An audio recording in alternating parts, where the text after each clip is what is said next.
সময়ত অসমৰ সংখ্যালঘু ৰাইজৰ ওপৰত যেতিয়া বিজেপি নামৰ এই অত্যাচাৰী চৰকাৰখনে যেতিয়া অত্যাচাৰ কৰিছিলে, যেতিয়া উচ্ছেদ কৰে, যেতিয়া অত্যাচাৰ কৰে, যেতিয়া বুকুত গুলি মাৰি সংখ্যালঘু মুছলমান মানুহক হত্যা কৰে, তেতিয়া এই সকল বিজেপিৰ নেতা এচি ৰুমত বহি শুই থাকে, কোনোদিন কেতিয়াও প্ৰতিবাদ। বিজেপি চৰকাৰে অসমৰ তেতিয়া তেওঁলোক নীৰৱ দৰ্শক হৈ পেলাই শুই থাকে, আৰু যেতিয়া নিৰ্বাচন আহে তেতিয়া আমাৰ মাজে মাজে তেওঁলোকে চামগুৰিৰ পৰা ৰকিবুল হুছেইন চাহেব তেখেতে ধুবুৰীত আহি লেকচাৰ মাৰি আছে।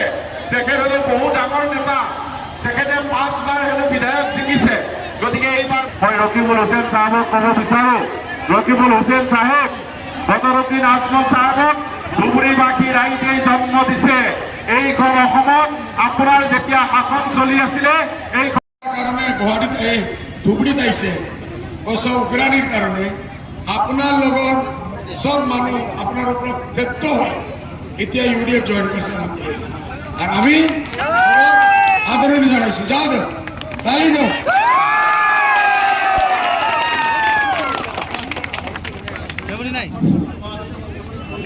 আমার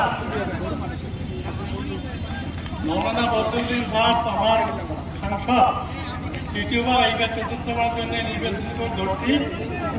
আর আমার প্রার্থী কংগ্রেস দলের আমার বহু ক্ষতি হচ্ছে, আমার ব্যক্তিগত করছে, আলটা ব্যাঙ্গের পুত্রের করছে। মোর খুব ভাল পা নাতি নজরুল হক MLA ধবড়ি ওর যত ক্ষতি করছে। আমার মোর ভাগ্না আলু দাগের ব্যাপারী ওকে ধ্বংস করছে, ওকে পদযাত করবো। ও বাঘ হয়ে আছে, বিলেই হয় বিদায় দেবো, বেশি বলি না। धन्यवाद। जब च्यूटी की मौत आती है बुझता है कि नहीं बुझता है?